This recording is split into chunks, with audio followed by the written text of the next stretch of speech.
You're listening to Infinite TBR, the podcast where we try not to buy more books. I'm Smack. And I'm Gabi. Spoiler alert! We're going to avoid major spoilers, and when we can, warn when we're going to discuss a particular book in detail so you can avoid that part of the episode. You can also check the show notes for time-stamped flags identifying potential spoilers. Good morning, Lovelies. Good morning. Is it still It's morning? not morning It's for not No, either. it's not.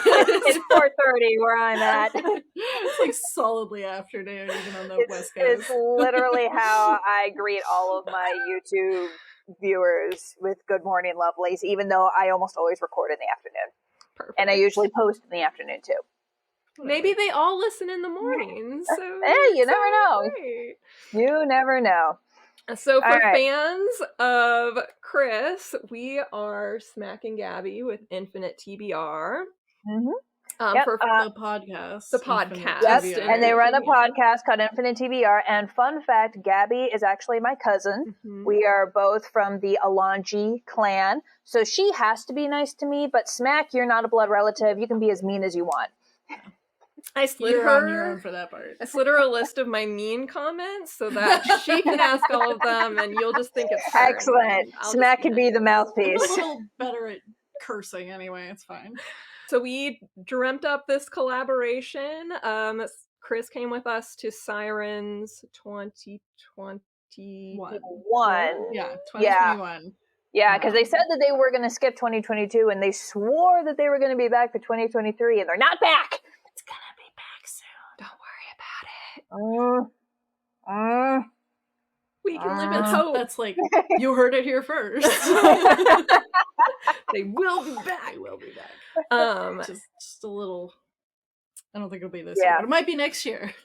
Yeah, well, one can hope. Yeah, for those who don't know, Sirens Con is basically a feminist book convention that we went to in Colorado, and we all shared a hotel room, and we managed not to kill each other. So we decided, you know what? Yeah, well, we can collab. And they let me monopolize the bathroom mirror the last night so I could like do mermaid makeup. That was very For me kind of you all. too. Yes, That's true. right. Well, you guys benefited. went in like actual cosplay and whatnot, and I'm just like, it's too much effort. You know what? I didn't my first or second Oh yeah, years. I didn't my first year. But the second year I was like 2019.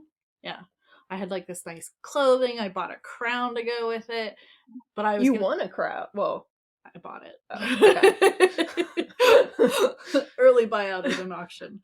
So yeah, Sirens they do gender in fantasy literature broadly. Mm-hmm. Yep.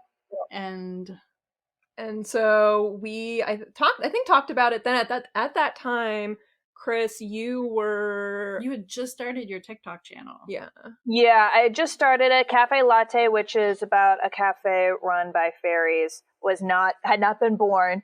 I was like just figuring out the app. I actually recorded a couple of memes, mostly like Percy Jackson stuff in the hotel room because I was in the hotel an extra day after they left. And a couple of those went mini viral, and that was really fun. That's exciting. So that was, let's see here, it was 2021. So I had just signed the contract for my full-length novel, Citadel. I was just getting started on TikTok because I was trying to build up an audience for that, and going mostly on book talk rather than writer talk, and it just kind of plucked along from there. And then 2 years later I was like, I actually know what I'm doing now. Mostly. So it takes about 2 years to get your feet under you. It really does. Just generally. So before we get much further, go ahead and let everyone know where to find you and your content. Because we are going to be cross-posting. Yes. We'll do the audio as a podcast. And you're a visual person. So for those of you listening on the Infinite TBR podcast, I have a website, cmalongi.com. Alongi is spelled A-L-O and is a Nancy G-I. It is Sicilian. Everyone pronounces it Alongi. I hate that. It's not that. It's Alongi. You too. Yep. And and so I'm there. I am on TikTok, c.m.alongi_author. I am on Instagram, c.m.alongi, and I'm on YouTube, which for those of you watching this on YouTube, you're watching this on my channel at CM Alongi. So just Google CM Alongi and I'll pop up. I'm there. And I also have a bunch of books. I know. I also have a bunch of books. I have a novella series that is ongoing. called Blackwing, and I have, as I mentioned, a sci-fi novel coming out in June. All of that is available on Amazon and Barnes & Noble, and the novella series is available on Kobo for you Canadians. Very cool. So, if I think we're gonna dive right into either your novella series or your novel. Yes. Do you have about the fiction?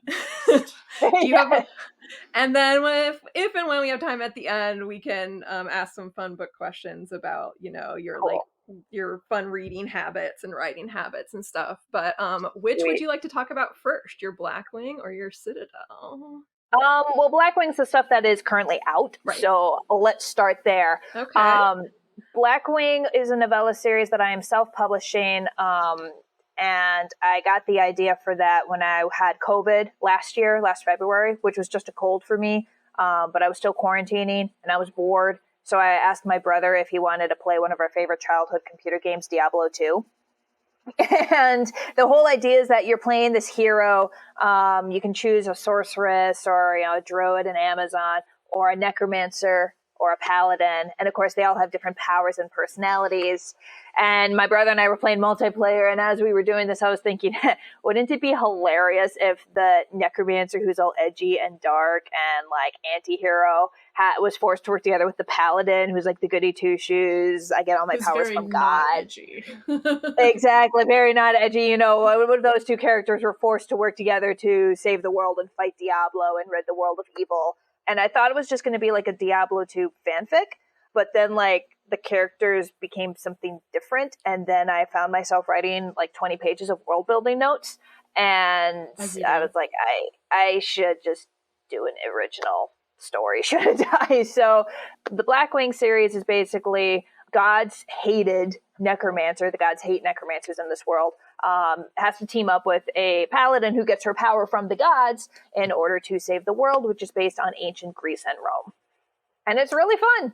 It is a It's lot of fun fun to read too. I have been lucky enough to be part of your ARC team. Yes. I've been shooting free copies to Gabi. Oh, we're almost done with book 4, by the way. Excellent. I just finished book 3 this morning. No spoilers for that one. I haven't read it yet. Okay, no spoilers for book 3. Book 1 is called To Kill a Necromancer, and it's the two of them meeting. Janua, the paladin, is like sent on her first ever paladin mission. She's like 21 years old. Baby paladin. She's 21 years old. She's level 1. She's just became a paladin last month. And she has some very solid ideas what the world should be. Yes, excellent. She's very much like, this is good, this is bad, like black and white, and like I'm gonna make the world a better place. And the most precious thing about her is that she expects everyone else to abide by that exact same moral code, and is always thrown off when they're not. It's like, it's so obvious what the right thing to do is here, people. Why are you? Oh my god. So yeah, she's thrown in for loop after loop after loop. She's the epitome of lawful good. Mm-hmm. Like, she really is. As hard as you can be lawful good, that is her. That's pretty much it. And it's really fun throwing her in. First, she's ordered to kill a necromancer that's taken over this small town. Things do not go according to plan. And then in book 2, she is starting to work with this necromancer that she's been taught her entire life necromancers are evil, they're corrupt, they go against the gods, but like she's like, I almost got killed last time, I don't have a choice here. And they're forced to work together to help this city in book 2, Het-Gareb's curse, which has been cursed by the god of disease, and with this horrible plague. Don't know where the inspiration for that came from. Like book. Exactly. And then in book 3, the Horned Guardian, they're following this trail because they've been following this trail to go against a bigger bad. And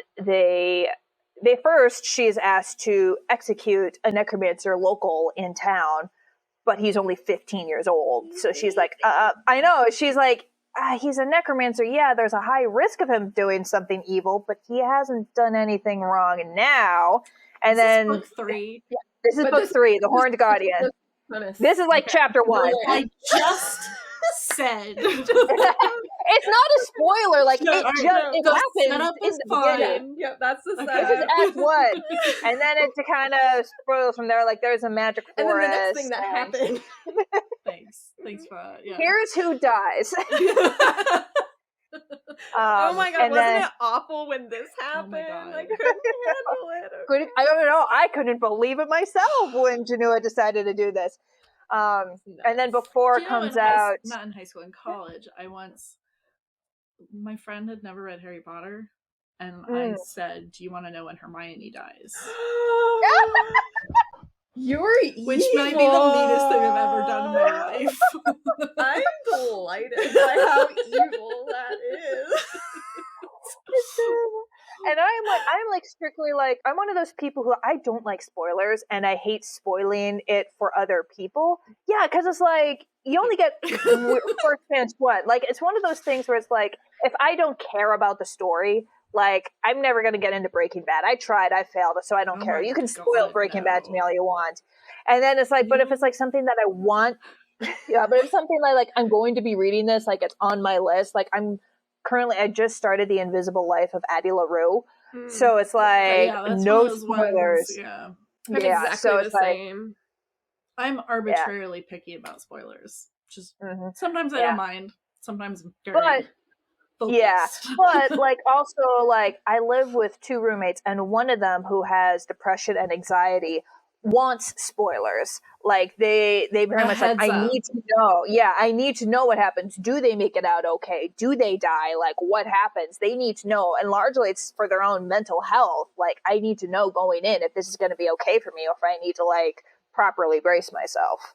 Yep, that's what happened with The Undertaking of Heart and Mercy by Megan Bannon. I was reading it, and then I gave it to Gabi as a Christmas present. And she blew through this like 400 plus page book in 2 days. Great. And I had slowed down because I gotten to the point where like shit was about to hit the fan.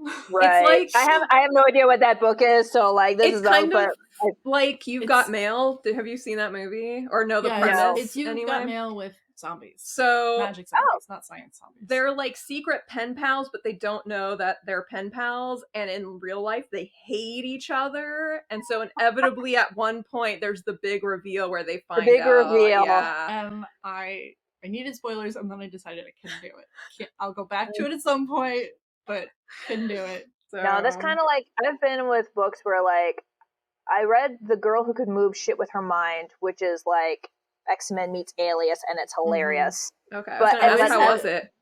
Yeah, it was a really great book, but then I started on the sequel, Random Shit Flying Through the Air, and it's good, it's well written, but for some reason I just found myself with this reading block, like 2/3 of the way through, and I'm like, I just can't do it. I gotta at that save point, this. It's hard to tell if it's the book or you.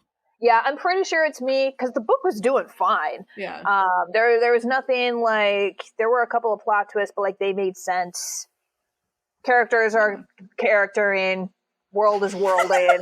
It's not the book. It's definitely me. So I put that back on the shelf. I will get to it later. It happens. Yep. It really does. So who is your favorite? I'm going to ask you first, Chris. Who is your favorite character to write in the Blackwing series? Probably Antiku, because he's so much more sarcastic. Like, he is... That would have been my guess. I know. He is a crotchety old necromancer. Yep, he's an old gay. He's jaded, but he also has a heart of gold because, like, in his own words, I'm bad at being smart. Which, like, he knows the smart thing to do is just, move past this town that's cursed by God. He knows the smart thing to do is to let this young, impotent paladin get herself killed doing this other thing, and then I'll move it and I'll sweep it and clean up whatever mess needs to be cleaned up, and that's to do what I need to do. Like, he knows the smart thing, but his conscience won't let him do it, and it pisses him off every time, because he's like, okay, I guess you and I are just going to be storming up the fortress together, just the two of us, with no army, and she has a whole army of undead people that are going to rip us to shreds. In some ways, lots of fun. In some ways, his moral code is like just as cut and dry and strong as Genoa's, but he's so mad about it. That's the fun thing about Antiku is that, ironically, even though Janua is the one who's the paladin who gets her powers from the god of honor, Antiku actually has the strictest moral code out of almost every character. He has this Necromancer's Creed, which is basically like, don't be a dick for necromancers. And he follows that thing to the letter. And he's like, this is the morally right thing to do. This is the morally wrong thing to do. Sometimes the morally right thing is infeasible. You can't do it, but we're going to try anyway. So he does have this moral code. And as he and Janua work together, she starts to see it more and more of it. And she's like, oh, necromancers maybe aren't inherently evil? Maybe. I might have just found the fluke. Hard to tell. And one of my favorite dynamics between those two characters is the way that in some ways Antico has kind of acquired responsibility for Genoa. Yeah. They've been traveling together Where enough, he's and like, he knows that she'll just throw herself into a situation. Die. Yes, very much I guess so. this is what we're doing today. It's basically, I'm writing this in the era of, Pedro Pascal and The Witcher, and it's basically the dad-in, he's the crotchety old man, and she's this impotent young thing who she's powerful, she's strong, she knows how to fight, and she's not dumb, she's just naive, and she's like, I'm gonna do the thing because it's the right thing to do. And he's like, god damn it, okay, all right, I'm coming with you, I got snacks and whatever. And she needs snacks. She does need snacks. She literally burns through the calories. But yeah, no, book 4, Ghost Peak, comes out May 5th. Mm-hmm. And then I haven't settled on a date or even a title yet for book 5, which is when I'm going to be, after book 5, I'm taking a break from it. How far ahead have you planned in this series? Far. Gabi said something about 20 books, and my head almost exploded.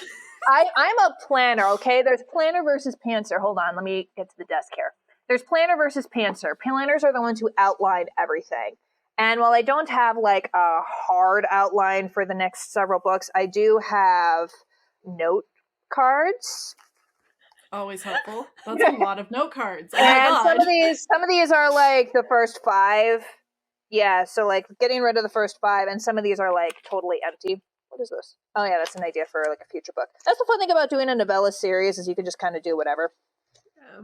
You can just put it in better. But yeah, early, these are the ones. It's real easy to like seed future plot stuff. Like some of them I can pick out, and it's very exciting as it happens. But yeah, these. Hold on one second. Yeah, sorry. Hang on.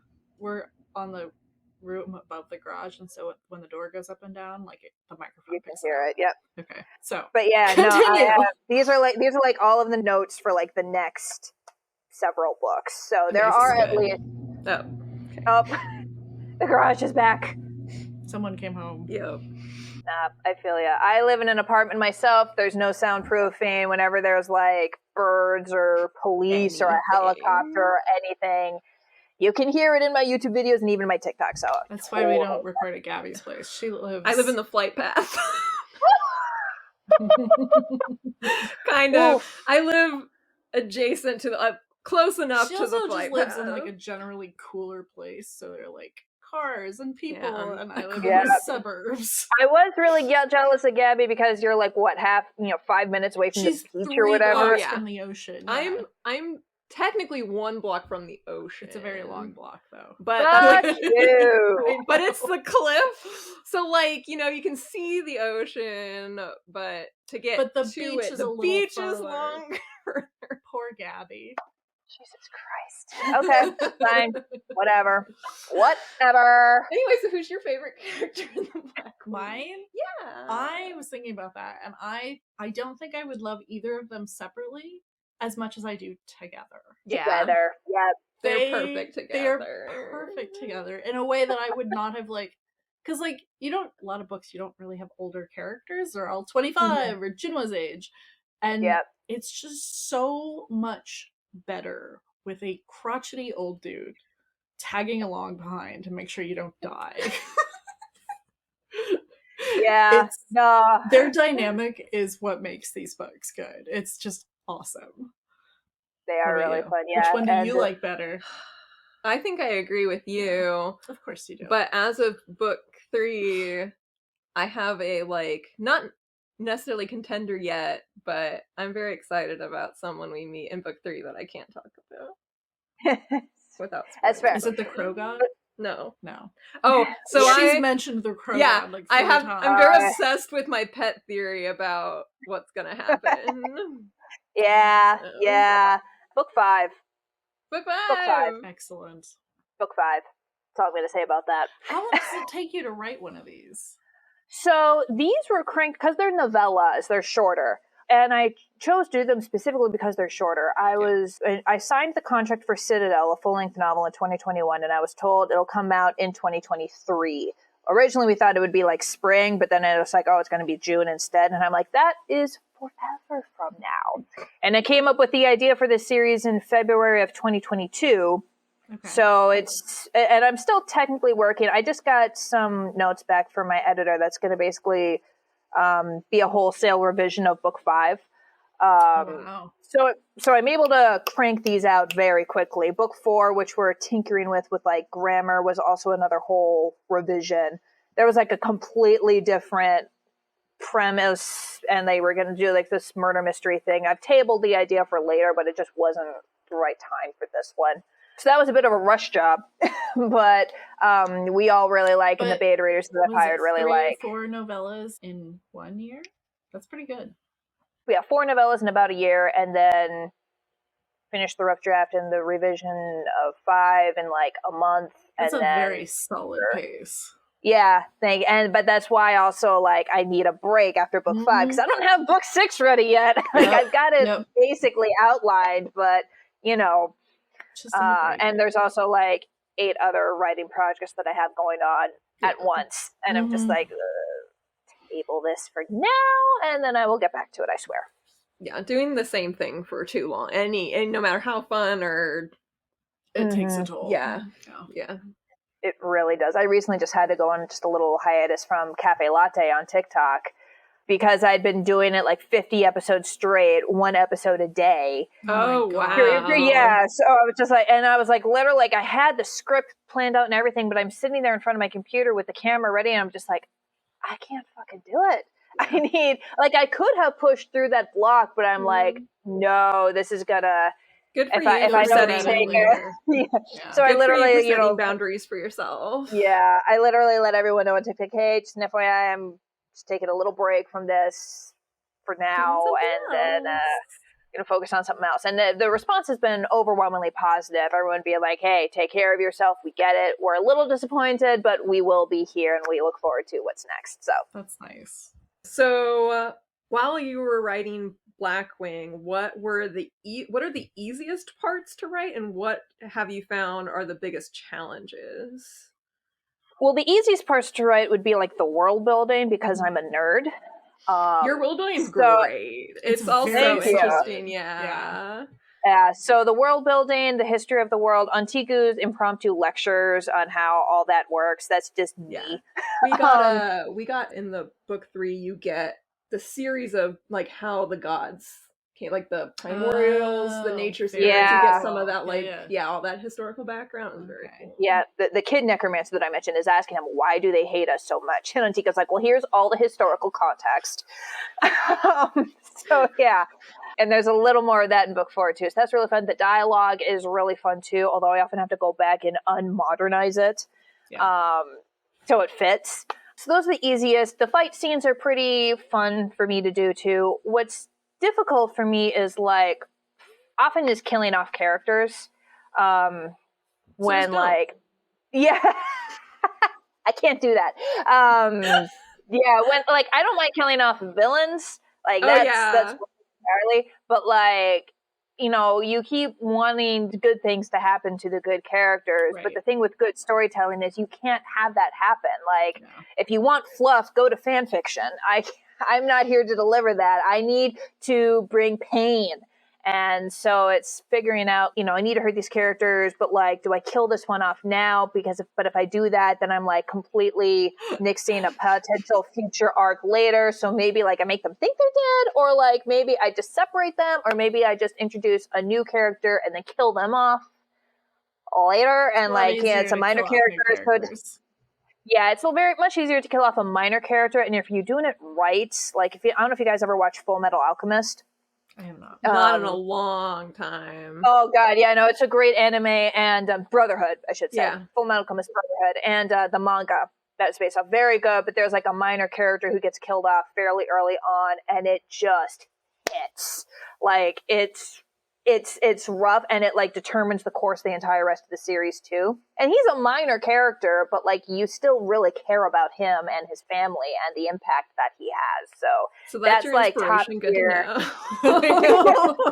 It's part of the inspiration. Rick Riordan, who did Percy Jackson, that's another big inspiration, because he's kind of like, as you may have noticed, these books and all of my writing tend to have a very diverse cast of, genders, sexualities, people of color, people with disabilities, autistic people. So like, and I am not all of those things. So it's like Rick Riordan is kind of like the inspo of like being a majority author, I guess you could say, with a wide diverse cast that is like widely said like, yeah, this is how we are. We can all see ourselves there. The rest of the world. Yeah. Yes, there's that. George R. R. Martin taught me how to kill people. So it's kind of solid mentor on that. Blending of that. That's I pull from everything, really. What was your favorite scene to write in the first two? The first two, but in either To Kill a Necromancer or Hedgarab's Curse. All the scenes with Hedgarab's Curse when Janua is going against the other paladin, and in Hedgarab's Curse, she meets another paladin of Jadim. So they're two paladins. They both worship the same gods, but they have two very different takes. Very interesting contrast on how to do that. So it was really fun to contrast this, young, headstrong woman with like very strict views of what's right and what's not right, with someone very similar with the very same background, but from a little more self-centered purpose. And someone with more whenever experience. So like, it's not someone like with she's more just experience can knock him aside, which is exactly, what she would do and more otherwise. power. And more power than her, because he has destructive fire. Like he can actually do more things than she can, so she has to be a little cautious around him, but she's not a very cautious person. Nope. So it was kind of fun writing Janua in a situation where she's actually kind of right. Like in all the previous scenes, whenever she's going against Antico is usually correct, just because he is more jaded and also just knows more about the world and how it works and why it works the way it works. And she doesn't. She's, as we especially found out in book 4, she really does not.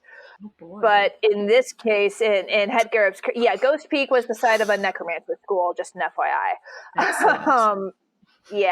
Whereas in book 2, Hedgarab's Curse, it's pretty cut and dry. Like, Janua's like, you are supposed to help people. That's our job.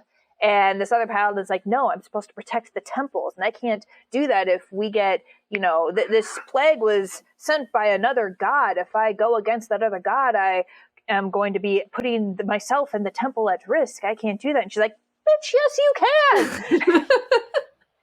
That's what we're supposed almost to do. word for word. Yeah. It's great.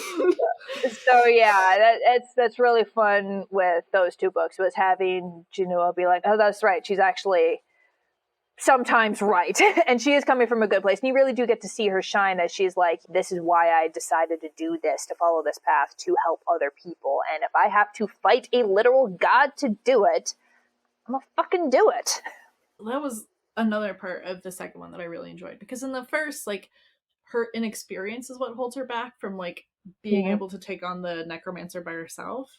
But the second one, like, she is very clearly outmatched by most, if not everyone, she's standing against.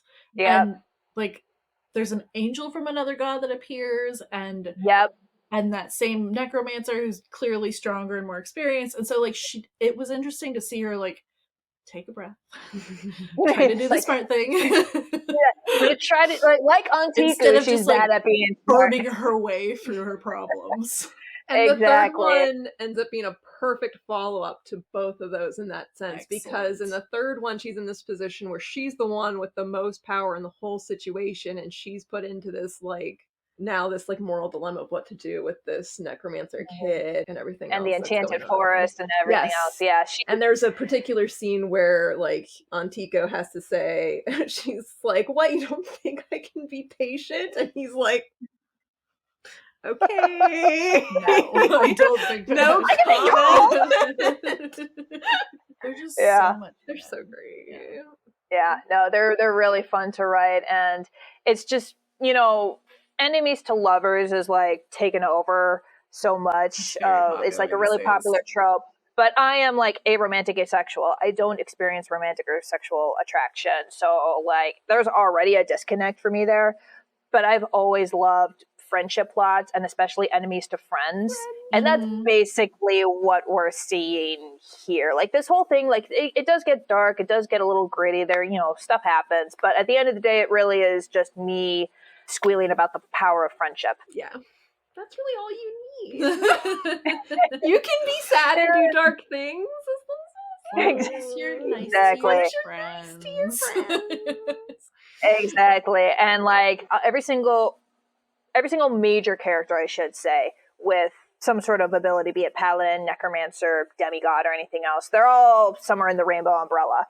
And that's very much by design, because we need more queer rep, and we especially need more aromantic and or asexual rep. And I was like, I can't find it, so I'm gonna make it. So that's why part of the reason why Antico is an old gay. It's a large reason of why Genua is an aromantic pansexual, as she discusses that a little bit in book 2, and then it, you know, becomes a lot more obvious in later books. Book 3, we meet a trans character. No idea what I'm going to do with, you know who I'm talking about, the gal with the horn. God damn it, guys. Yep. She's probably ace. I honestly haven't figured it out. The Horn Guardian, you know her. Yeah. Guys. Read the book. It's the title of the book. I will get to it. She's been very busy reading your novel. I know. I blew through it in like 2 days. That's true. It's good. Flawless segue. Let's talk Citadel. Yeah. The sci-fi book that comes out in June. June 20th. June 20th, and you guys didn't hate it, which is good. No. Actually, Gabi, I mean, that's a nice baseline, but like we actually like enjoyed it. Yes. Smack got to watch me. I did. Gabi came over while she was reading like the last 40 pages, and we sat outside because it was a nice day until the sun went down, because she was like, the closer she got to the end, the slower she was reading. And I had like, shorts on. I was like, wrap it up. We have to go inside. And she was like, you don't understand. And now you do. Now I do. Yeah. So Citadel, hold on, it's over here. Just pretend I'm way more professional about this than I actually am. There. Got it. There. Oh, good. You have one too. We both know what we're doing.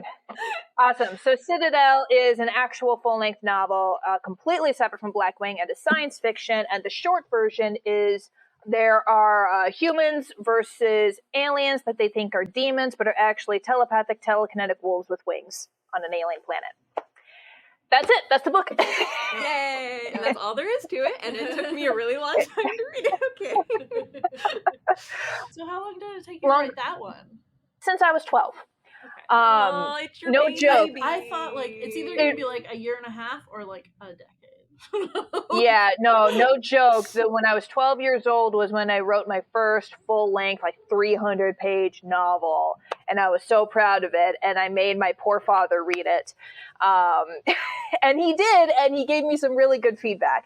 It's like obviously over the 12 years that it took me to actually get the publishing contract, it went through endless revisions and rewrites and revisions and rewrites, but you literally can draw a straight line from that lost manuscript to this. Like, that's Olivia was a character in that original one, although she was a side character who was there to like give him directions basically, and then she eventually became the main character. Surridge / Freckles, previously named Mouse, was there for most of the incarnations. He's also one of the older characters.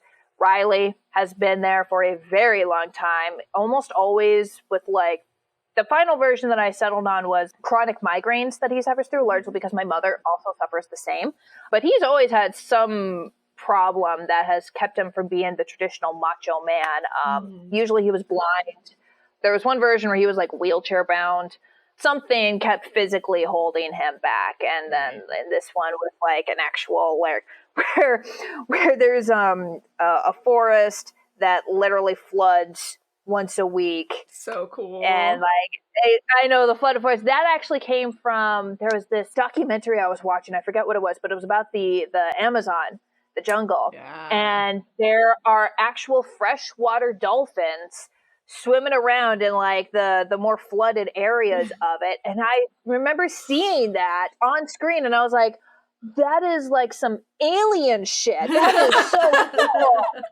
And literally like 3 months later, as I was revising Citadel yet again, I was like, I should like incorporate that into the world. Let's make that the entire biosphere. Yay! It really, well, we don't see the entire biosphere That's though. true, We just see this little corner of it.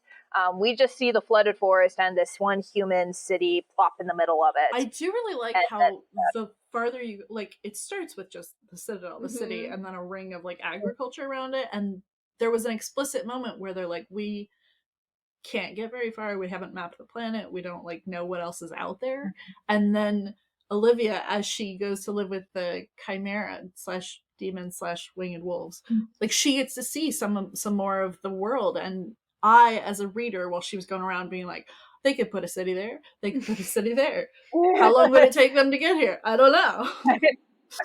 Yeah, no, it's world building that was really fun. And you know, I wasn't a huge fan of science. Like, I have a bachelor's in history and social justice, which are more the human sciences. It's kind of like, here's how batshit insane humanity is. That's cool. But in terms of like biology and meteorology and environmental ecology, like I got like C's in that because I just had no interest in it. But for this one, I did some actual rolling up the sleeves and some serious Googling and YouTubing of like, there's this couple of great world building channels that literally broke down the science of like, here's how the distance of a sun or the different types of stars and suns would affect how plants look, how, you know, the climate is, and this, that, and the other thing. So like I did a lot of that and then forgot most of it and then just kept the most important bits. Right. And that's the world, that's Italy. I was really delighted with your implementation of the planets. It was such a small detail, but the fact that the planets' rings have this effect where if you're in their shadow, it's like icy wasteland, and I just thought that was really cool. We're gonna see that if I get renewed for a sequel. Yes, my agents are literally like, have a rough draft of the sequel ready by the time this comes out, so we can start pitching it to the publisher. So you're ready, right? And you're ready. You're totally on top of this, yeah? It's outlined. I'm plugging away at it. Most of my attention is on the Patreon accidentally kidnapped thing at the moment. But as soon as that's done, then it's going to be Sanctuary, which is what book 2 is called. That's and then good. That's a good probably title. something else. So yeah, there is. Do you think it's going to be a trilogy? We're aiming for a trilogy. I'm hoping for more, if we're totally honest. Like, I can carry this for a long ass time. For a while, but if I just get the trilogy traditionally published and then go back to whatever you want. And then like, you know, if Blackstone Publishing is like, we just wanted the trilogy, like we have no interest in a book 4, I'd be like, well, I have a book 4, so I have doing interest. If they publish 3 books, then there will be a fan base already. Yeah. Exactly. Yeah. That's the hope anyway. But for now, I'm just focusing on surviving the launch of book 1. Yes. And how is that going? It is going pretty well. Like, obviously, I now have like an actual TikTok base and following and social media following, who are really excited about it. So you should be. Yeah, we're you should be. So, if you follow me on TikTok, you know that I'm a big fan of like skits and like acting out some characters and whatnot, myself versus this hypothetical ableist, sexist, homophobic reader. Those are always really fun to do, but also like the characters themselves. That's going to start happening on my TikTok as, Nice.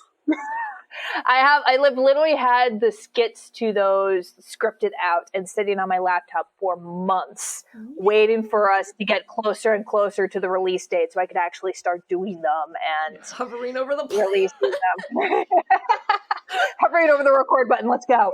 So yeah, it's gonna be fun. The only like problem, so to speak, is that my social media presence, I tend to like doing funny, lighthearted, like even though I tend to go a little heavy with the cafe Citadel latte, is it not does super lighthearted. it's not. It has its moments, but it does have a happy-ish ending, but like it opens with It's the death a of her really boyfriend. dark world. Yeah. It opens with It the is. death of her boyfriend, and then within like 40 pages or whatever, we also get to watch her mother die. Yep. Right? Chapter that was 3. the opening. Yeah, like chapter 3 or 4. It's chapter 4 is the Okay. flashback where we see why her mom is not in the picture. It's like, oh yeah, she was executed by the state 6 years ago. And like we need to get all of that information nice and early, but it sure does set the tone for the rest of the book. Yes. And It's like, one of here's the how reasons- shitty this society is and all the things she needs to fix. Brace yourselves. And one of the reasons why I struggled to read the ending so quickly is it's the type of world where you're like, I don't see how this can end well. She said I that like don't- 8 yes, times. That's so much. There's just, they're only at like a couple of people. They're up against overwhelming odds, and it's just, you can't see how it'll pan out successfally. And so, well, at least I was braced. Yeah. It didn't Yeah. end as clearly Yes. as I was You're braced. welcome. for. Mac had the I was wording. really worried. And like an overwarning. Exactly. And that's the thing when you look at social movements throughout history and all that stuff, where it's like, it doesn't happen overnight. It doesn't happen right away. It's Which like is what we really usually the expect best in fantasy Yeah. fiction. in Like, fiction, exactly. Whereas this one is like, you've completed step 1. yeah. 80 more to go. Yeah. That's kind of the thing where it's like you're ending with this tone of, we have accomplished a lot. We've taken a major first step. This is huge. This is unprecedented in our history, but oh my God, we have so much farther to go. Yeah. And I think it was perfect. I don't think you could have ended it any differently without it either undermining the entire story or kind of copying out, I think, of the message you were trying to send. Yeah. And that's one of the other reasons why we really want to be renewed for a sequel, because now we've finished step 1. Okay. Now we need Step 80 2. more books. Okay. Exactly. One for every step. Yeah, right? Give me that advance and I'll start writing. Yep. I do need to eat. Show me the money. So what was it like? You've talked a little bit about how this has seen a lot of iterations. What did you find? Again, we kind of asked this with Blackwing, but what were the easiest bits to write, and what did you find the most challenging? You kind of talked about the world a bit, but I was telling Gabi this the other day, but like writing a long book is super different from writing novellas. It is. It takes a chunk out of you, and it does take longer. And I'm a fairly fast writer personally, but it still takes me like 2 to 3 months to crank out a first draft of a full-length novel. That's just the first draft, though. It's the revisions that'll get you. But yeah, what I found myself stalling when it came to doing the flashback of killing off the mom, that was just like, oh God, I was really dragging my feet leading up to it and doing it. And then immediately after I finished that chapter, it was a breeze. And right up until the midpoint, and I don't want to do spoilers, but the Chimera does have ancestral memory, and they basically drop the earliest memories of the earliest Chimera in Olivia's head halfway through the novel to answer all of her questions of, we've been fighting you people for like 400 years. None of us really know why. According to our records, you struck first, but according to your guys', we struck first. The church says you guys are demons from hell sent by, and we're like supposed to purge the world of you to get into heaven. That's obviously bullshit. So like, what's going on? she's like really the first to cross that bridge, and they basically just drop the ancestral memory into her head, and that was a tough chapter to write because I'm just Yeah. like, that was a really good midpoint too, because like you Mhm. read it and then she decides to change her location, which is like this a fairly large shift. It's a good midpoint to have in terms of the plot. Yeah. Midpoint plot twists are really fun because they let you have a lot of fun in the beginning of like setting it up and then pulling the rug out from everyone's feet and the characters' feet. Yes. is really fun. So yeah, so those were the two most difficult chapters to like mentally and physically go through because of all the shit that happens in those chapters. And then the ending saw the most revisions, not in the overall tone, but in terms of like who dies and who doesn't die. There is a major character that I almost killed off. And instead decided, almost killed off. And instead I was actually reading it through the villain's point of view, Augustus's point of view. And when I got to that part, I'm like, no, he'd keep him alive as a hostage. So I knew it! I knew he almost died! Yeah, and instead he's the hostage, dangled to keep Olivia in line. I had to like rifle through my mental collection of characters. Like I got to the point where he's injured and then taken as a hostage, and I was reading it. I read that part twice because I was like, I know what these words mean. I know how this went in an earlier draft. Yeah, earlier drafts he died, and then someone else died, and then I was just like, no, that doesn't make sense for him to do. I want my villain to be smart. I'm just picturing you sitting in front of a whiteboard with like magnets with each character, and it's split in half, and one side is stays alive and the other half is dead, and you're just standing there like moving characters back and forth. Which direction looks prettiest? I mean, that's kind of basically how it is. Yeah. And yeah, so I changed it up a couple of times, then landed on the iteration. There was a character who was going to survive. And then I decided, no, it'd be far more satisfying. They need a win. Let's have the Chimera tear them apart. Yes! And I was worried that wasn't going to happen. So yeah, one of the villains, instead of having like a bigger villain arc in book 2, I was like, nah, we'll kill him now. Give him a win. Yeah, exactly. And then there are plenty of other villain options to explore for book 2. There are plenty of them. Yeah. So yes, that was fun. Writing Orma, because Olivia is the main character and she is nonverbal autistic, which I have a little author's note in the beginning explaining that because it's not mentioned. Those words don't appear in the rest of the novel, even though I do my best to portray her as autistic. Because Citadel it's incredibly ableist, and sexist and dogmatic. They've lost a lot of their knowledge and history from previous centuries, so they just don't know about mental health and all that stuff. And that was really interesting because even though they don't have the word autism or autistic, like they very clearly the doctors do all the same things they do with autistic kids in our world. Like, how do we fix them? Why won't they talk? Type thing. Yeah, and that's the thing, because like Olivia doesn't need to be. And like, I'm going to preface this by saying I am not autistic. I am allistic. Very boring vanilla brain up here. But yeah, no. So like Olivia's biggest disability is Citadel itself.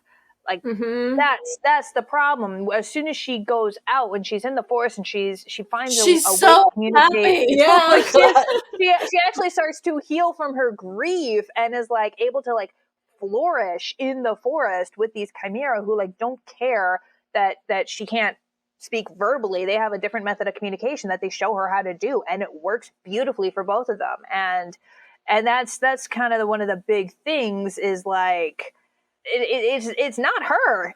Yeah. it's literally everyone else. It's everyone else. Yeah. That's kind of a theme you brought up earlier, that you were going through earlier iterations of Riley and trying to figure out what kind of physical thing would hold him back. But in the end of the day, in the book, all of his difficulties come from his family or from the society that he's operating in, and their own biases and And like getting He's chronic still migraines would be bad enough. Yes. But, like it's the rest of the world that makes it complicated. Exactly. Exactly. And the thing is, like, chronic migraines are still a bitch and a half, and he will still be dealing with them in sequels, obviously. But like a lot of them are triggered by stress. Yeah. And he's in an abusive home. It's very stressful. So there's a reason why they kind of dip off about halfway through when he decides to get out of that house and pursue his passion, which is being a medic, which in Citadel is a very feminine career path. It's pretty much the only career open to women that has any sort of respectability. Right. It's kind of there. So he does face stigma because he's doing a girly thing, and he is written to be, not really anti-masculine, but he's does not have stereotypically masculine. He's very much not. He's reedy. He's not muscular. He's not aggressive. Exactly. Olivia is stereotypically masculine, and she punches Riley a lot of people. She does. She has anger issues, and Riley is stereotypically feminine, and that was very much on purpose. And I had a lot of fun with that. But he also gets a lot of pushback from the other medics and the women in his life. Yeah, I thought that was very interesting. Yeah, because they see him as a threat. They're like, "Oh, he's in this is our space," and like automatically assume he's gay and just and stuff like very that. interesting, realistic reactions. Yeah, and it was so writing Riley's point of view chapters was really. He's actually one of my favorite characters, hands down. That really came through in the writing. Like there's a certain deftness that the prose has. Yeah, because like he is foiled with Olivia in many ways. She's autistic, so she has a hard time reading emotions, and he has an even harder time understanding like, why are you feeling this way? Once she knows, she's like, oh, totally understand. She can work backwards. Done that myself. Yeah, she can work backwards, but she can't. Whereas Riley is very much the opposite. He's very much a people person. He's very aware of political and emotional and psychological climates. So he's very deft with all that stuff. But he has this mask of like being not really perfect, but like kind of submissive, just kind of like, I'm just the son of the governor. Like, I'm just here. Like, I'm a little bit of a goody two shoes. He's been taught, like, if you don't submit, you're going to get... Exactly. You're going to get killed, basically, because he's useless. But even when he was putting on that mask, for 3 years, we find out pretty much right away, he's been committing treason and heresy. He's been very quietly. Quiet rebellion. He's a quiet rebel, and then learns to become a louder rebel over the course of the story, with Olivia as inspiration for that. So, and it was really fun to write his journey for that, and his struggle of figuring out, if I do what my heart wants to do, like I'll be able to help people, I will be happy, like it'll be great. But if I do what my dad wants me to do, I can still help a lot of people. I might become governor. I can hit these high political and legal ranks, and that can also help a lot of people who really need it. So it's like, I thought that was some interesting tension, because it wasn't just this simple, like, do I do what my dad tells me to do or not? It was, well, like, if I do what my dad wants me to, like, I may have a moral obligation to do that. Might actually be like the morally correct choice. Exactly. So that was fun. And then foiling their relationships with their fathers, Riley with his family and Olivia with her family, because Augustus, the villain, is Riley's father, and he is an asshole. He is, very controlling. I am right. You are wrong. You follow my lead, or you suffer the consequences. Yeah, he's not just an asshole. He's like abusive to everyone around him. Yes, emotionally and psychologically, and he's very cold. And I struggle with writing villains, but Augustus was like, we'll just strip away all of your humanity. It'll be fine. Basically, yeah. And then compared to Olivia's father, Ormus, who appears a little bit like that at first, because he is also a bit of a control freak. He's like... And he's quite conservative as well. Yeah, he's like, Olivia's like, I'm going to be a scientist. I'm going to run off into the forest. I'm going to do all these things. And Ormus is like, please don't, because I can't protect you if you do that, like, because we got his point of view, like, I loved seeing their dynamic from his point of view, because she doesn't really like him. She certainly doesn't love him. And he really is attached to her. He loves her. He's very like she just can't see it when he tries to be nice. Yeah. So there's this huge disconnect. And I was telling Gabi when he goes over to Augustus's house for like a fancy dinner and they use real cutlery and it scrapes against the plate, and he was like, that actually is a terrible noise. Like, that was such a beautiful moment. Yeah. There's super precious. Yep, I was looking up what could potentially set off an autistic meltdown in Olivia, and that god-awful scraping of cutlery against porcelain plates. That actually came up in my research as like one of the main sensory issues. That's so interesting because like people. with autistic people, even like in movies you'll see like the very quiet dinner with the only noise is like the scraping, and that raises the tension in the scene. So like it's not just Olivia. Exactly. Nobody likes that noise. Exactly. And it's a little detail, but like, you know, Ormus and his second wife, Asaya, is, you know, they had regular cutlery, and then Olivia came to live with them, and they're like, okay, we're going to switch out to wooden silverware because for her sake. And it was a little thing. So like Ormus is trying. Yeah. He's trying to connect with his both of his daughters, and he wants Evelyn what's best for them.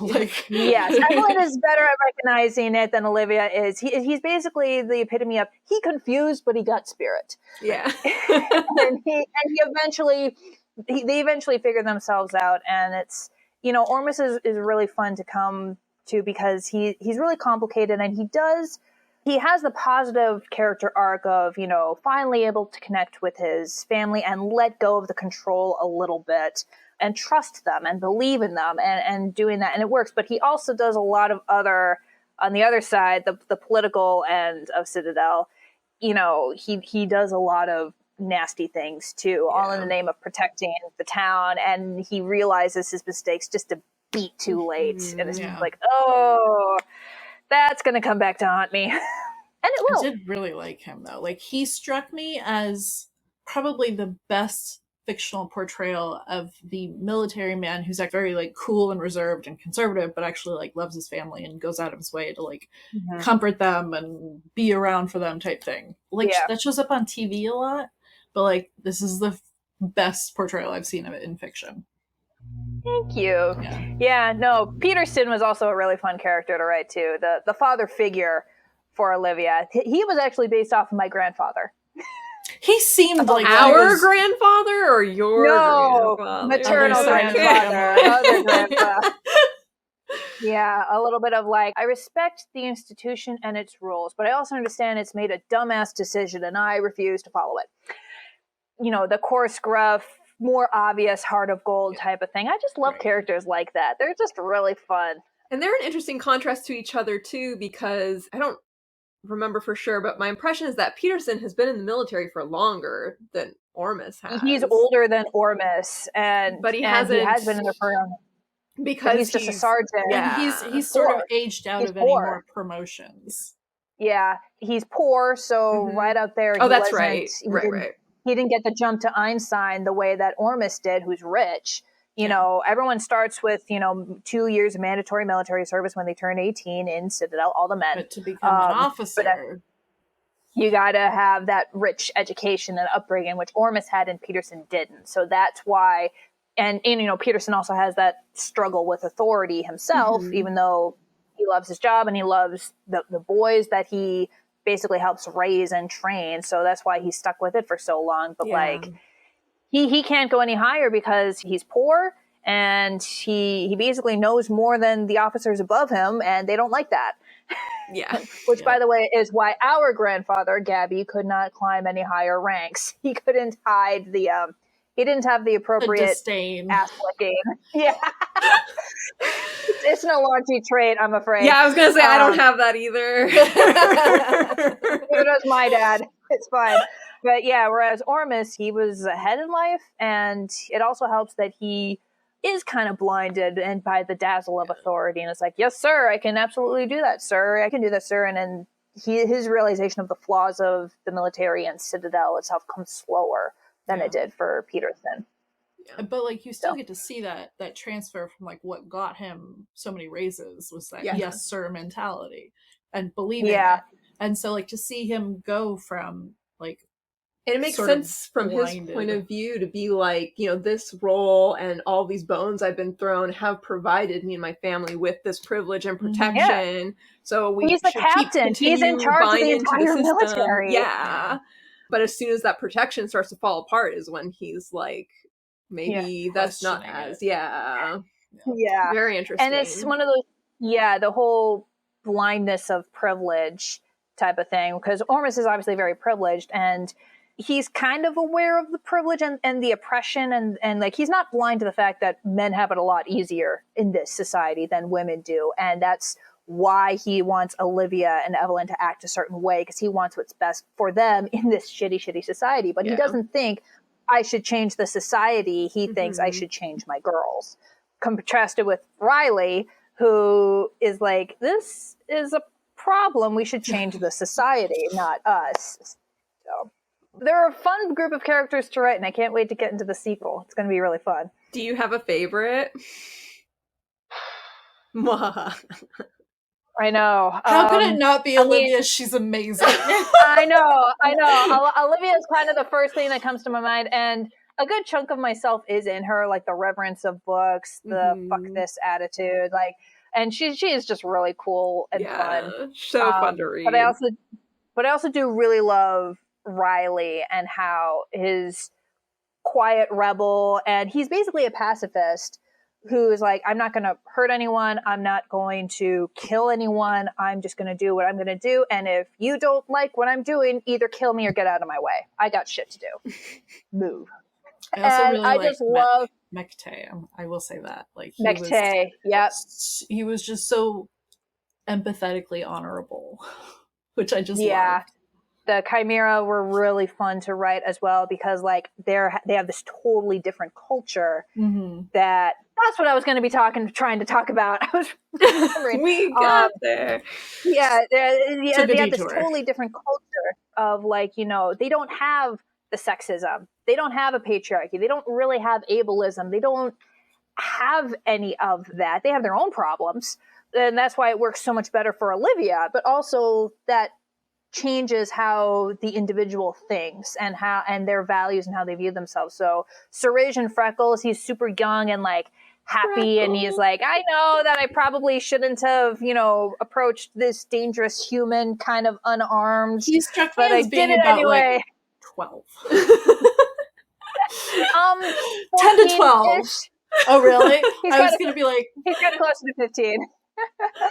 He is basically a kid, and then Mekte is the leader of his specific pack. And yeah, even though he really is defined by the Chimera honor system of like you have these 3 tiers of honor, it was really showing cool honor to your friends and allies, showing honor to strangers and neutral parties, and showing honor to humans and or enemies. And they're all very different, and they all like play into it. And it was really cool to see, like, you know, his moral struggle of like what I have to do to protect my pack and my people. But I also but now here's this human who's acting the way no other human has in 400 years. And she's offering to put herself on the line. So what do I owe her for doing that? Exactly. And so their whole relationship was also just really, really cool. And, you know, Suraj's family, because, you know, it's briefly mentioned that Citadel is also, of course, homophobic and transphobic, and that gets explored more in the sequel. But, of course, the Chimera are not. So Suraj has 2 dads. And it was just really fun. Like I said, I'm a nerd. So having the different histories and the different cultures and how they clash and work together and how one can kind of go back and forth between them. And, it's one of my favorite parts about writing. This is why I love science fiction and fantasy so much. You could just do whatever and it works. Literally build a planet. Yep. Mm-hmm. And decide who lives and who dies. I am a god. So what was your favorite scene to write or to read, like after now that it's all out? I don't know. The ending is pretty satisfying to read through, especially probably because it gave me just so much trouble with all those tinkerings and revisions. Some of my favorite scenes to write were the fight scenes. Because you have a black belt, right, in karate? Yes, Does I that got a black inform? belt in self-defense. It does. And although it's been over a decade, literally. But I still do remember the basics of like what parts to target and how to hold yourself and like what to do to get someone on the ground, what to do if someone has you on the ground, basic escapes and stuff like that. So that does play into a lot of it. And then we also did a little bit of weapons training, which informed a lot of the Blackwing stuff. Yeah. I had a little archery stint, which when I was a kid too, which also helped with Olivia because she's firing a bow. And then my grandfather, not ours, Gabi, maternal side again, taught me and my brother how to shoot guns. So that also came into play a little bit. Yeah, but honestly, anything to do with the world building was really cool, especially since it's from Citadel's perspective, like it's science fiction, it's on an alien planet, and you usually expect, these hyper futuristic settings, but that's not the case with Citadel because they're so hobbled. So much was lost, and so they're basically relying on what's around them, and they have a little bit of a jump because they have a bunch of knowledge, but it's on an alien planet. How much of that is actually useful and feasible? They were starting from scratch 400 years ago. So they know how things like clocks and guns and all these other things, they know how they work in theory. They have the blueprints. They just don't have the materials to they don't make have the them raw in materials. Mass. Yeah. Exactly. I really enjoyed that. That was interesting. It was actually my dad who pointed out that the type of guns that they used, it was different in earlier iterations. But he was saying how smelting is actually a lot easier to do than like rifles or bullets or whatever. So that's why the revolver was the first handgun that we developed, because it was just easier to make the bullets, just these little round nubs that may or may not hit what you're actually aiming at. Who knows? Yep. So, yay. Is there anything that you want to tell us about Sanctuary or what you have planned for the future? Although hard to get into without spoiling. Yeah. Or like, knowing if it doesn't get picked up by your publisher, are you gonna go forward anyway and self-publish it? Yeah, I'd have to double check the legalities of it, of like, what rights would they have to a sequel, what's barring me from it, or, all that jazz. But one way or another, a sequel is gonna be made. That's just fact. And in terms of the main story plot and what I can tell you about it, one of the biggest issues in Citadel was that the city is overpopulated, but they have nowhere to go because they're surrounded by the chimera/demons in this flooded forest.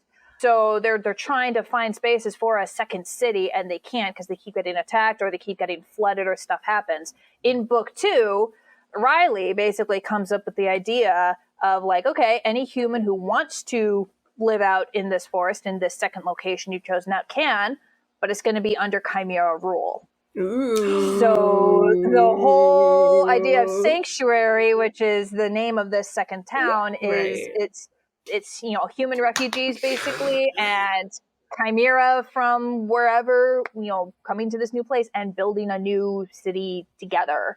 Wow. And obviously, Augustus like a lot of people want to like that. No, so like obviously there's going to be saboteurs. There's going to be people who like.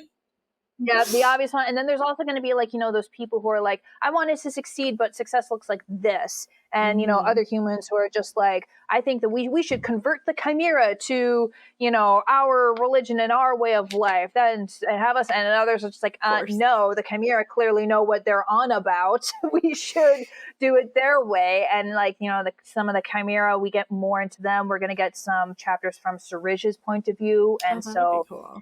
Getting more into how chimera works and how their culture works. And so there's going to be some chimera who are like fully supportive of this, like, okay, yep, let's do this. We've been stuck together for 400 years. Let's figure out a way to actually do this peacefully. Some chimera who are like, you all are nuts, good luck. And other chimera who are just like, oh, look, more humans to eat. So yeah, I know, right? And it's all this big giant mess of just like all these different people with all their different agendas, and how do we make it work, and like who lives, who dies, and like, oh yeah, winter's coming up too. That's a thing we need to worry about. That's right. This was summer. Yeah. Citadel took place like 2 months basically in the summer months of Adelaide, and then book 2 is going to take place right after that, but like fall has just started. Yeah. So it's going to be like Olivia and Riley are like, you know, stranded in the middle of the forest, like, this is a problem. A little cold. We'll cuddle for warmth. It'll be fine. I think you had a couple questions about the role religion has in both of her series. Oh, yeah. Yeah, it was mostly just me observing the parallels between your novel and your novellas in that both deal with larger, more, I mean, the novella is less so, but large world-shaking events or shifts in culture. And also that, like, religion is such a driving force in both of your works. Like, so is that a driving force in your daily life, or is that just something fascinating that you just keep coming back to? Yeah, both. Yes. So I do consider myself a somewhat religious person, but I am it's hard for you to see, but I am a Buddhist, actually. Okay. So when I say I'm religious, I'm a religious Buddhist. I've been practicing Nichiren Buddhism since I was 16, so over a decade at this point. And that does drive a lot, but it also like means that, you know, organized religion as a whole is just so fascinating and such a mess. And it's that's another parallel. Yeah, it's been a force of a lot of good in the world. Like, I'll be the first to say that I would not be where I am without Nichiren Buddhism. Like, it has been a literal lifesaver, but also it's done some horrible things. Like, we all mostly grew up with Christianity, so we'll poke fun at that. But, like, you know, the Crusades, just for starters, and like the treatment of religious minorities, the Spanish Inquisition, you know, everything. It's so pretty much whenever religion turns political. Yep.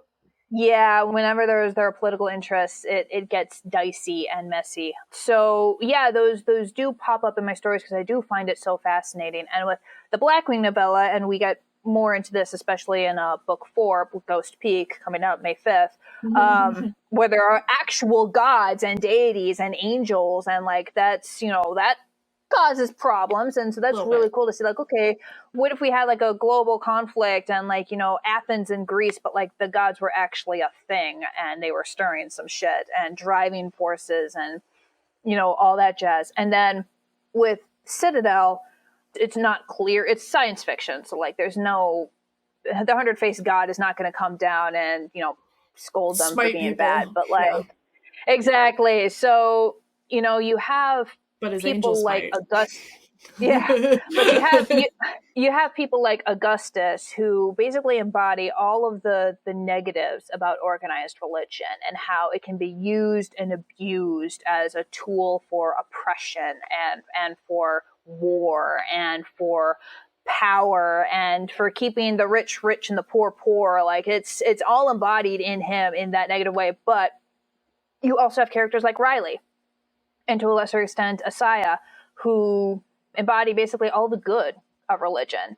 You know, obviously he gets a lot of inspiration from his friend Olivia, but he also, whenever he's like particularly worried or sad or just in a tough spot, he always turns to religion for guidance and for help, and it does help him. And then you have Olivia, who's a total outsider of all this because she's an atheist because she was just hurt so deeply by this religious dogma. So she and Riley work together very well because for Riley, he's like, scripture teaches me to be a good person. It teaches me to, you know, be generous and to treat others the way I want to be treated and to seek peace of mind and to conquer my inner demons. And there's this scene later on in the story where he's, you know, just lost a ton of his friends. And she finds him in this little quiet temple and she's just, you know, sitting with him there for him. And she's like, okay, if this is what religion is supposed to be about, I can actually see the appeal a little bit. I'm still very much an atheist, but like I can respect that this is how Riley gets his head on straight because he's created this whole little peaceful bubble for meditation. Really nice yeah. And then it all goes to shit again. But yeah, so, you know, religion is a tool. It's a double-edged sword. It's, you know, helped as much as it's hurt, basically. And it all depends on the people who use it. And that's just what I've found and seen throughout history and in my own life. And so yeah, don't be an Augustus, be a Riley. Okay. Yeah, Gabi, don't be like Augustus. God. She's so in danger of turning into him. I'm trying, okay? I think that was more or less everything on our list about Citadel and Blackwing. So before we ask any miscellaneous questions, was there anything else you wanted to say about either Blackwing or Citadel? First 3 books of Blackwing are available for now, ebook only. We are working on an audio version. They're all available on Amazon. Yeah, what about paperback? Not yet. Not yet. Okay. Not yet. It's coming. I do want once books 4 and 5 are out, I want to squeeze all 5 together into like a collection, an omnibus, and and do it that way. I refuse to produce the paper and the plastic required to make books when they're like itty bitty. No, I refuse. I'm gonna waste resources responsibly. Damn it. Citadel, on the other hand, comes out June 20th, and that is available in hardcover, paperback, audio, and ebook. So go forth and impulse buy. Right now, you can pre-order it. Yeah, I know, right? It's gonna if you're watching this on YouTube, everything is going to be linked in the description. So you have no excuse. We'll probably have links in the show notes, but hard to say when those show notes will be up. Slow on show notes, but they're coming. By the time they're up, it will be available, and you can immediately click and buy. So there we go. So that's pretty much all I can say about that. What are the miscellanies? Well, so I was just going to follow that up with, you had mentioned you have a lot of projects on your various burners. Are there any in particular that you want to mention? Yeah, I know about accidental kidnapping. Yeah, Accidentally Kidnapped was based off of a TikTok series, a mini TikTok series that I did that was based on a Tumblr prompt. It is delightful. It's basically, those are always fun. I know. The Tumblr prompt was basically a Dark Lord, someone who has a reputation as a Dark Lord, actually has a moral code, takes in a princess who's obviously been abused, and her kingdom comes knocking a little while later saying, "You've clearly kidnapped our princess, give her back." So it's either give her back to her family or declare war. And that spawned a TikTok series that was that premise, and it was, like I said, mostly fun and lighthearted, even though there was murder involved. And it got murder. It was fun murder. Just a little light poisoning. It was fine. And that those 4 videos got so popular, and I got so many comments saying, like, is this based off of a book? What's the book called? Like, are you going to write this into a book? Like, where's the book? Where's the show? Like, what is it? And I was like, well, I am a writer. I might as well just freaking write this thing. So I knew that if I waited until it would be polished and like perfect and ready for consumption, that would be over a year from now and nobody would care. So basically what I've started doing is posting each chapter of my rough draft as I write it, chapter by chapter, onto my Patreon. And then with like about 8 different disclaimers saying, "Oh, this is a rough draft. It is not perfect. It's going to be revised and probably rewritten within an inch of its life. I already have several revision notes. Like the first act is going to get a complete overhaul, like stuff like that." But they're really enjoying it, so I can't complain. They're liking it as it is now, which is a good sign. That's what that's called. It is a success. Yeah. So the plan is we just passed the midpoint. Wow, so we're like 27 chapters in. There's like 20 more planned. And because I said I outlined this, and once that's done and everything is on Patreon, then it's going to be like, bringing it all together, revise, rewrite, give it to my agents so they can find a publisher for it. So that's that. It's probably going to get renamed into something like Kingdom of Starlight, but for now it's called Accidentally Kidnapped. So there's that. And then, speaking of TikTok, I also have an ongoing TikTok series that I was on hiatus. Hiatus is going to end tomorrow. I just finished filming. I just got to finish editing. Cafe Latte, which is basically Supernatural meets Two Broke Girls. It's a cafe run by fairies, and they get to deal with food service and Karens and fairy hunters and all that jazz. And it's been really fun. It's a lot of wish fulfillment. Speaking as someone who works in the food service industry, definitely fluffier and lighter than the likes of Citadel and even Blackwing. That is probably going to get its own book. I have said that once Accidentally Kidnapped is done, and once Sanctuary is at least rough draft and word vomited onto a document, then yes, I will sit down and I will basically do what I'm doing with Accidentally Kidnapped, but with Cafe Latte. and it will probably be darker than what is actually on my social media because I'm just incapable of writing something Cozy. actually light. Cozy, yeah. I can't do it. I can't do it. For anyone who's listening and isn't watching this on YouTube and couldn't see the Tumblr she held up, cafe latte is spelled CAFAE because it's Fae. Anyway, it's very funny. I had to make sure that was clear. It was originally. Gotta make sure the joke comes through. I know, right? The first 2 episodes, I literally just called it Fae Latte.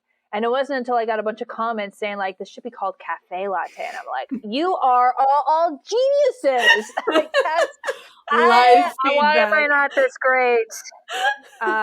So, yeah, I am starting to take them from TikTok and upload them onto my YouTube channel in seasons, batches. Mhm. So if you see season 1, like the first couple of them are, welcome to Fae Latte. And it's not until episode 3 that's Cafe Latte.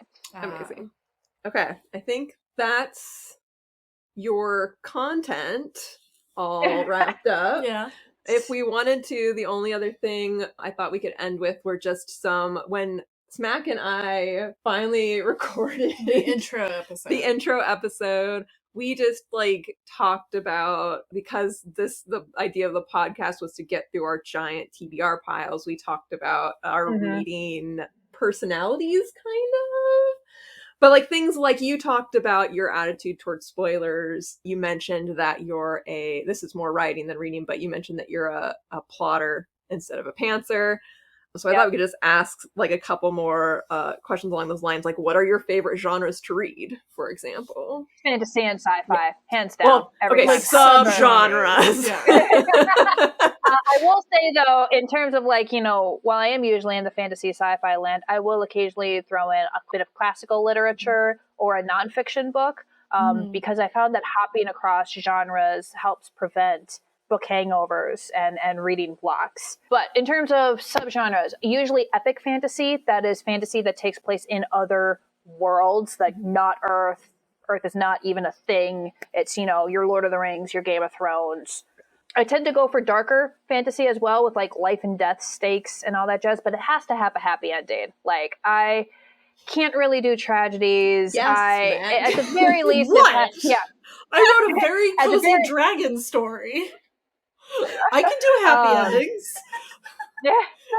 At the very least, it has to be a bittersweet ending, which should tell you all right there. That's also true of my writing as well. So you're never gonna catch me with a tragedy because I can't do them. But you heard it here. Either happily ever after, not in writing, happily but ever after, or happily for now. I do like urban fantasy as well, just because it's really cool to see how the real world blends with the fantastical.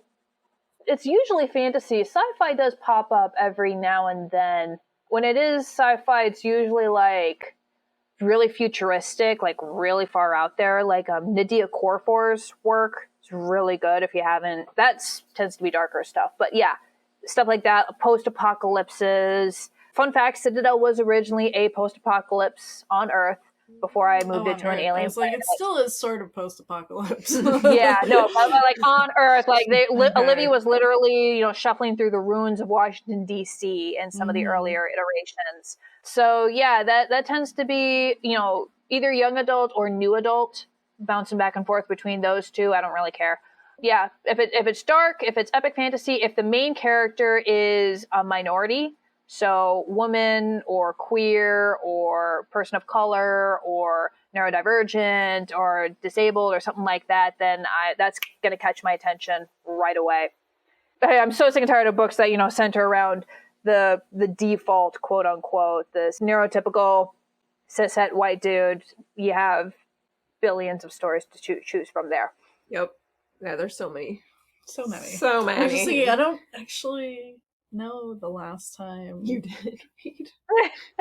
Yeah. It's funny, once you go out of your way to Yeah. kind of avoid it, it's actually super easy to do. Yeah, it's not that hard. Yeah, it's usually the last time I do that was my last thing with the classics, I think, which I think was Count of Monte Cristo, although you could argue that the main character of that one is black. Right. Or at least mixed race, because, Alexandre Dumas was black. So favorite, won't necessarily make you pick a favorite author unless you have one, offhand, but if you want to, you already mentioned Nydia Okorafor. Nydia Okorafor and Rick Riordan and George R. R. Martin. Okay. Just want to make sure you hit all the favorites that you wanted to hit. When you read books, do you prefer hard, or not hardcover, but hard physical copies, yeah, ebooks, always the or audio? Yeah, okay, always the Do you do physical copy. Like I respect people who listen to audiobooks. Like I totally get it. That is a valid version of reading. That's totally fine. It's I valid, just can't do it. It's literally in one ear and out the other for me. Yeah. I just can't absorb information like that. I'm very visual. And while I could, I know ebooks are cheaper and all that stuff, but like I spend so long staring at a screen already, writing books and doing the video editing stuff and all the other things. I can't. Yeah. Just want something for my leisure time. Yes, for my leisure time, I need something. And also, like, my bookshelf is like right there, and it's so what you were satisfying. looking at when you were looking at? Yeah, when I was looking at my books, and I thought it's so satisfying to just. Doesn't it just fill your heart with joy to just? It really does to see the book, see my pretties. She gets it. She does. How do you travel with books when you go on vacation? So obviously you have whatever book you're currently reading, right? Yes. And then, it doesn't matter how far into that book you are, whether you've just started it or whether you're almost done with it. Because if you just started it, like, you don't know if you're actually going to, like, finish it. Because something could happen, or you could just not mesh with it, and it could be Why a are you DNF. looking at me? So you absolutely have to have a backup book. You need at least 2 books when you're out on vacation. And if you're going to be on vacation for a while, like 3 weeks or whatever, or even a month, I'm not as fast of a reader as I used to be, especially since I've started doing writing as a career. Like, I just don't have the mental bandwagon for it as I used to. So it usually takes me at least a week to read through at least one book. But, depending on how far into that first book I already am or how long I'm on vacation, I might have a second backup book. However, you still have to have room in your bag because, of course, you're going to hit the bookstore while you're on vacation. So you need to have room for the books that you're bringing back. So really just one backup book. Yeah. Exactly. One backup book is probably all that you need because you are going to hit a bookstore, whether that's in the town or in the airport. You're going to hit it. But you travel with the hard copies of your books. You don't usually. Even if it's a hardcover? Yes. Oh my god. That makes it more durable. That's even better. Then you're not worried about dropping it or it, like, or messing around with other stuff in your bag if it gets bumped or like the cover's not going to get hurt. It's gonna take it. I am very particular about how pristine I keep my book. Even like I can't travel with hardcovers because like the dust jacket gets mixed up and the little like edges of the binding on the spine. Like I travel with ebooks. There's a reason I travel with ebooks. I can't. And that's totally valid. Like all forms of reading are valid. Obviously, I get it. We respect your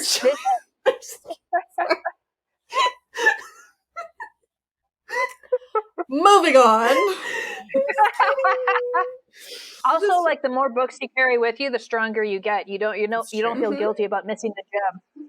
Yeah, there is that. Yeah, because you were busy buying books. It is cheaper than a gym membership. Yeah, usually. So there you go. Depends on the gym. Oh, what do you do with your TBR? Speaking of infinite TBR. Yeah. How do you organize your books? So all of my books are on basically one of 2 shelves. Mm-hmm. Like there's a shelf that has like my nonfiction stuff and my shelf for my fiction stuff. And they're organized by author, regardless of whether I've read them or not. Okay. Very cool. They're just all there. And then although with the fiction stuff, there is one shelf that's dedicated specifically to classics. Because every now and then I'll just feel the need for a good classic. I don't want to do a sci-fi fantasy. So like that just makes it easier. Palette cleanser. Yeah, the palette cleanser. But everything else is alphabetized by author's last name. And then whenever I'm in the mood for a new book, time to do something off my TBR pile, I literally just browse my shelf. Sometimes I'll know like right ahead, like, I really want to read this specific book, or I really want to read this specific genre, or like I've read adults for the last 5 books. Let's go something new adult or young adult.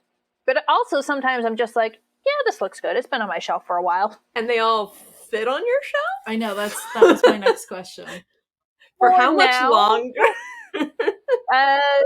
It's getting dicey. There's a reason why I have 2 bookshelves. Although it's actually like 2.5 technically. We got one of those shelf things that also has like the cloth drawers, so like you can kind of put anything on there like to books. save space.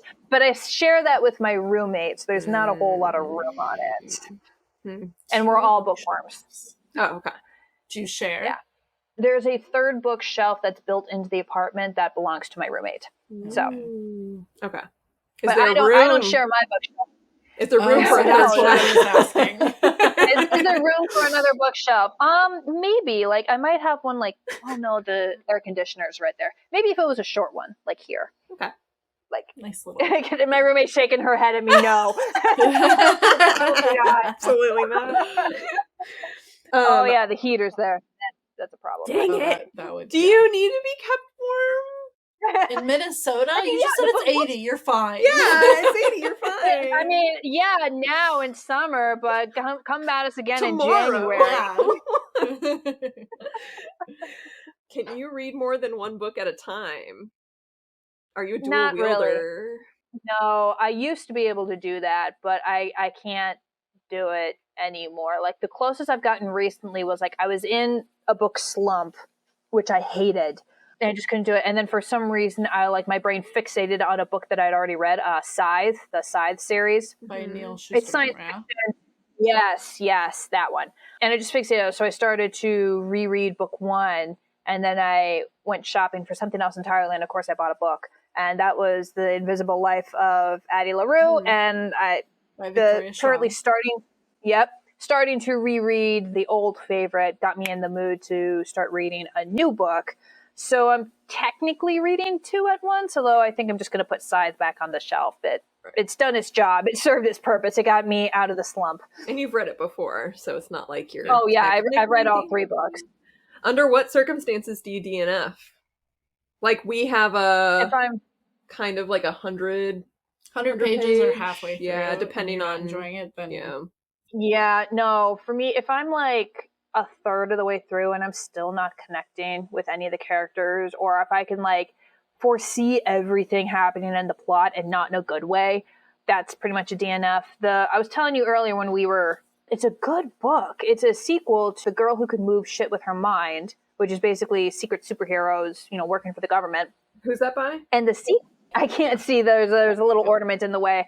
But yeah, the sequel, Random Shit Flying Through the Air, I'm like 3/4 of the way through that, and for some reason I just couldn't, like that's when the reading slump started. Like serious, like if you're not enjoying it. And I was enjoying it, that's the thing, but my brain was just not braining with it. Like the characters were charactering, the world was worlding, the plot was plotting, like it's a good book. It is not the book's problem here. I'm clearly the problem with this one. So at this point, it's like, put it back on the shelf. Clearly I need to be in a better headspace to properly do it.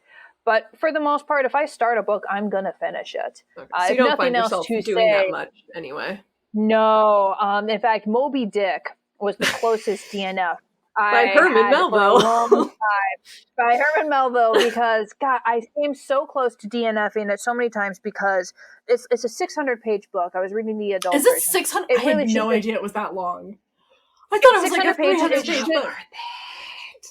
It should just be 300 pages, all right, Smack? It should be 300, but it's not. Wow. It's 600 pages, only 300 of it is necessary, and the other 300 is basically like, here's how the ship works, here's how wheeling works, here's a history That's how of long whales. the absolute book is. It's like, oh, God. Okay. And it's like, none of this matters. None of it is important for the plot. It's basically read like an article, and it's just like, so and by then I was like, I'm halfway through this thing.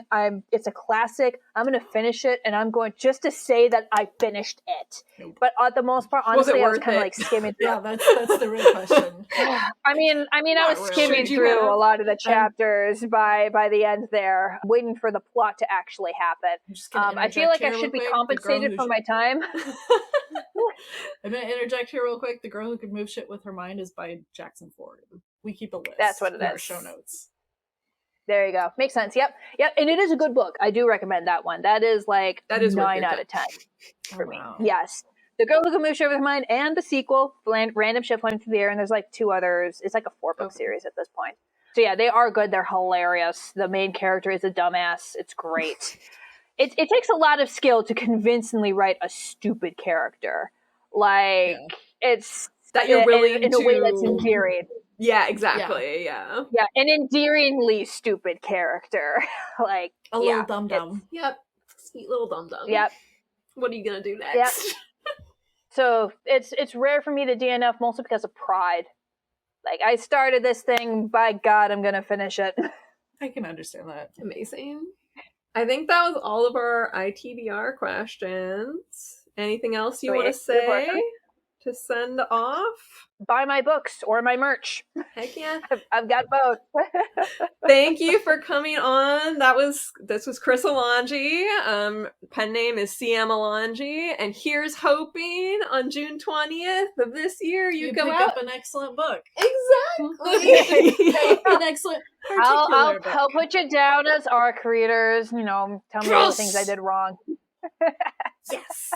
This has been another episode of Infinite TBR. You can find us on our Twitter at Infinite TBR. And we are individually on Twitter as at What Smack Said and at Gabalodon, which is like Megalodon, but Gab in the front of it. And you can find all our show notes at infinitetbr.com. If you have book recommendations for us or questions you want answered during the podcast, feel free to email us at itbrshelf@gmail.com.